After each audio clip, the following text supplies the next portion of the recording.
Surat Khalifah Umar keur Walunganil. Khalifah Umar bin Khattab kasohor pamimpin umat Islam anu adil bijaksana, tegas jeung sederhana.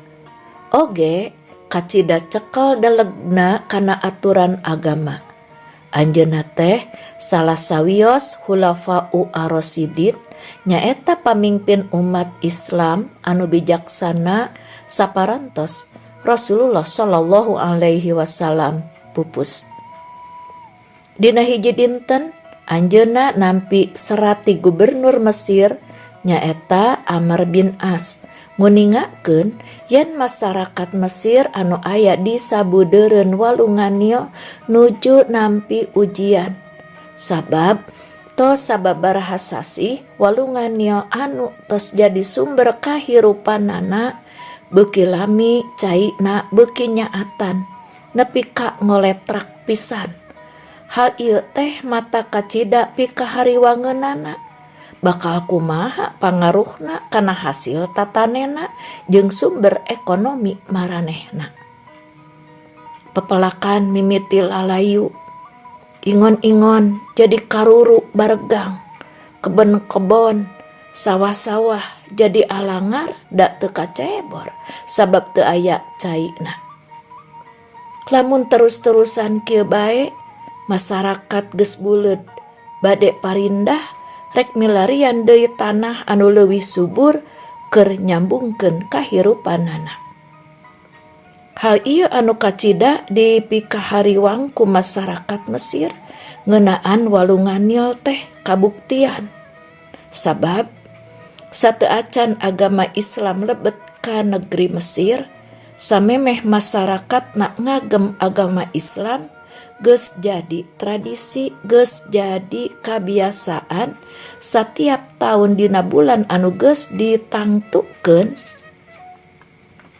maranehna geus biasa ngayakeun upacara, ngayakeun ritual numbalkeun saurang gadis terus dialungkeun ka Walunganil cenah supaya caina ngocor terus ulah saat-saat.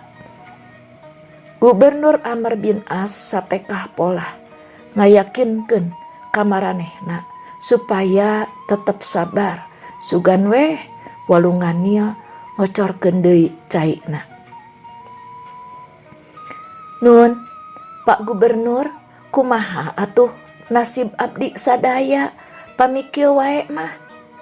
Rupina paminilna saat wae abdi sadaya parantos buleud bade ngalih milari ka tempat anu langkung subur pikeun nyambungkeun kahirupan abdi sadaya.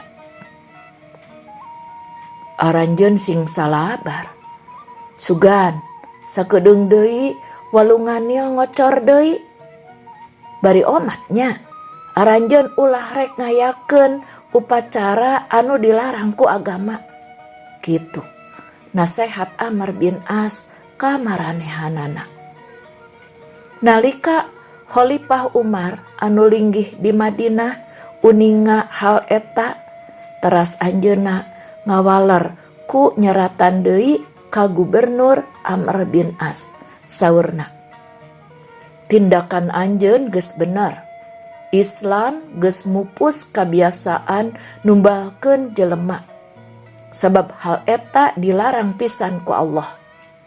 Kula geus nulis surat, sok alungkeun eta surat teh ka Walunganil. Kitu instruksi Khalifah Umar ka Gubernur Amr bin As.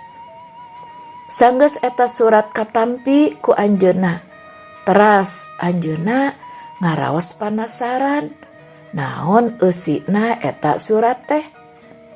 Barang diaos ku Gubernur Amr bin As mana horeng serati Khalifah Umar teh kieu eusina. Amma ba'du, ti hamba Allah Amirul Mukminin Umar bin Khattab keur Walunganil, walungan urang Mesir.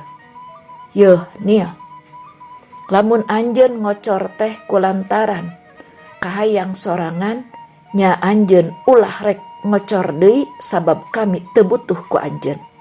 Tapi lamun anjeun ngocor teh kulantaran pangersa Allah Subhanahu wa taala, nya kami neneda ka mantena anu maha kawasa supaya mantena ngocorkeun deui anjeun. Teras Gubernur Amr bin As tumut kana parentah Khalifah, lajeng eta surat teh ku anjeunna dialungkeun ka walungan Nil. Alhamdulillah, kalayan widi Allah dina waktu ngan ukur sawengi eta walungan mimiti leb-leban deui. Tos kitu tuluy caina ngagulidag nepi ka jerona 7 meter. Tah tisaprak harita dugi ka ayeuna walungan Nil di Mesir teu pernah saat deui. Baraya cag sakitu heula nya mugia ieu carios sajarah teh janten pelajaran yen pami urang kengeng kasusah atanapi kararepet nya mung ka Allah urang nyuhunkeun pitulung.